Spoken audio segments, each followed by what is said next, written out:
Hayata dair püf noktalar kanalıma hoş geldiniz.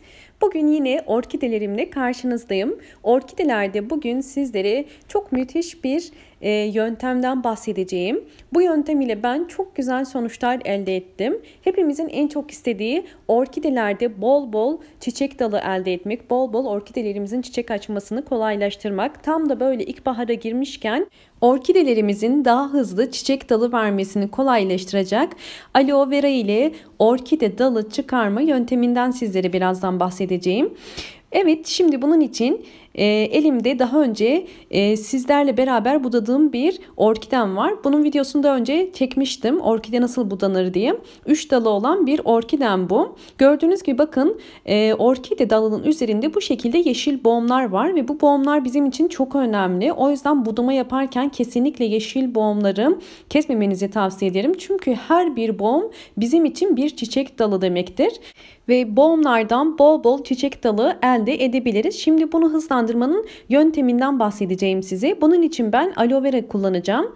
Gördüğünüz gibi aloe vera yaprağını bu şekilde küçük parçalara ayırıyorum. Aloe vera'nın içerisinde bol miktarda jel var ve bu jel de biliyorsunuz ki bitkilere çok faydalı. İçerisindeki vitaminler sayesinde, amino asitler sayesinde bitkilerde özellikle hızlı gelişmesinde, özellikle aloe vera'ların hızlı gelişmesinde çok faydalı oluyor.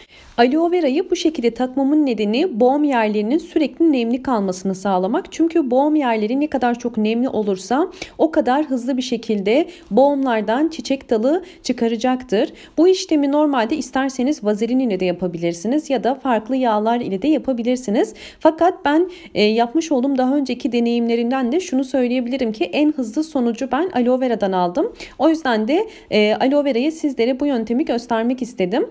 Bu şekilde küçük dilimlere ayırdım ben ve her bir boğumun üzerine bakın gördüğünüz gibi aloe vera'yı üzerine koyuyorum ve bunu bütün dalların hepsine uygulayacağım. Bu şekilde aloe vera yaprağı orkidemizin boğum yerlerinde 2 gün boyunca bekleyebilir. 2 gün sonra zaten kuruduğunu fark edeceksiniz. O kuruduktan sonra üzerindeki kuruyan yaprağı kaldırabilirsiniz. Bu şekilde aloe vera jelini orkide boğumlarına belirli aralıklarla sürerseniz kısa bir süre sonra buralardan çiçek dalı çıktığını göreceksinizdir. Biliyorsunuz ki orkideler yılda 2 defa çiçek dalı verir ve bu çiçek dalının büyümesi ve aynı zamanda çiçek açması neredeyse 2 ayı bulur.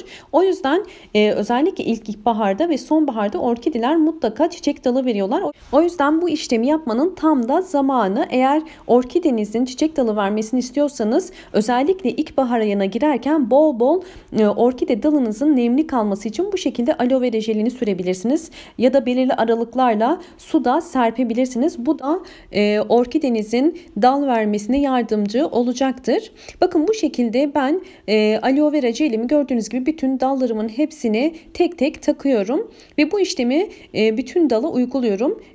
Damlayan jelleri de orkide dalına sürebilirsiniz. Bu da orkide dalının gelişimi için çok faydalı. Evet, bu şekilde işlemimiz tamamlandı. Gelişim gösterdikçe sizlerle paylaşacağım orkidemin son durumunu. Evet, orkidemin birkaç hafta sonraki bakın dallarını size göstermek istiyorum. Bu orkidemi de ben diğer orkidemle birlikte boğum yerlerini sürmüştüm.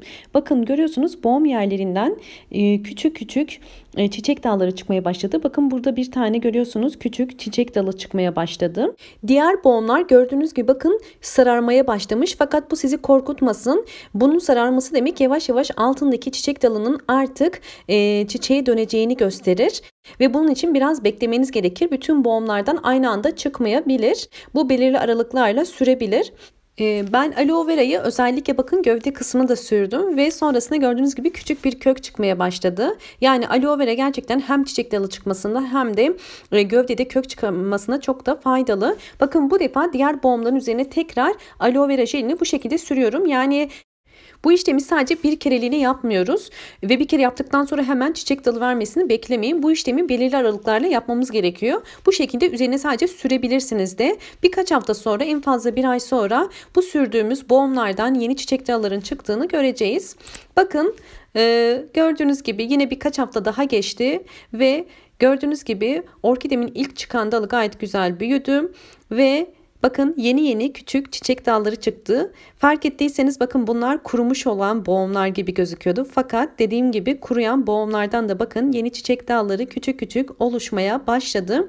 O yüzden boğumlar kuruduğu zaman hemen ümitsizliğe düşmeyin. Çiçek dalı her zaman her boğumdan çıkabilir. Yeter ki sizler sabır ile bu işlemi uygulayın. Evet. Şimdi ise orkidemin artık son halini paylaşıyorum. Bakın görüyorsunuz aloe veraların orkideler üzerindeki mucizevi etkisini ve şu anda 3 dalı olan orkidemde bakın 4 tane 5 tane çiçek dalı var ve diğer orkidemde bakın bundan da 3 tane çiçek dalım oluştu. Bu ilk çıkan çiçek dalı olduğu için büyüdü. Çünkü hepsi aynı anda çıkmadı. Bakın burada da muhtemelen bir tane keiki çıkacak. Bakın bu çiçek dalını görüyorsunuz. İlk çıkan çiçek dalı ve gayet güzel büyüdü. Ve yine diğer dalımızda da hem bir çiçek dalı hem de bir tane keiki çıktı. Bu keiki de giderek büyüyecek ve yapraklar açılacak. Yani bu aloe vera işlemi sonucunda hem çiçek dalı elde ediyoruz, hem keiki elde ediyoruz, hem de gövde kısmında kök elde edebiliyoruz. Bakın gördüğünüz gibi 3 dalımızda da yine bu ilk çıkan çiçek dalımda gayet güzel büyüdü ve tomurcukları oluştu. Bakın buradaki küçük çiçek dallarım da yavaş yavaş büyüdüler ve bunlar giderek de büyüyecekler. Ve diğer boğumlarından da yine aynı şekilde henüz çiçek çıkma ihtimali var. Çünkü dediğim gibi belirli aralıklarla çıkıyor. Bakın buradan da muhtemelen bir tane daha çiçek dalı çıkacaktır alttaki boğumlardan. Son halini de sizlerle paylaşacağım. Evet, bu işlemde gördüğünüz gibi başarıyla sonuçlanmış oldu. Fakat eğer orkidenizde hiç çiçek dalı yoksa bu durumda ne yapmanız gerekiyor? Burada da yine orkide coşturan daha önce aloe vera kürünü sizlerle paylaşmıştım. Eğer onu uygularsanız yeni çiçek dallarınız çıkacaktır. Umarım bu videom sizler için faydalı olmuştur. Videomu beğendiyseniz eğer kanalıma abone olmayı ve beğen tuşuna basmayı ve yeni bildirimlerden haberdar olmak için zil sesini açmayı unutmayın. Bol bol yorumlar yapıp sorular sorabilirsiniz. Sorularınıza mutlaka dönmeye çalışıyorum. Ve eğer bu yöntemleri uyguluyorsanız yorumlara sonuçları da yazarsanız böylelikle takip eden diğer takipçilerim de faydasının olup olmadığını görmüş olurlar. Ve Instagram hesabımdan bana fotoğraflar gönderebilirsiniz. Gönderdiğiniz fotoğrafları ben de sizlerle sonuçlarıyla birlikte sayfamda paylaşırım. Hoşça kalın ve sağlıkla kalın.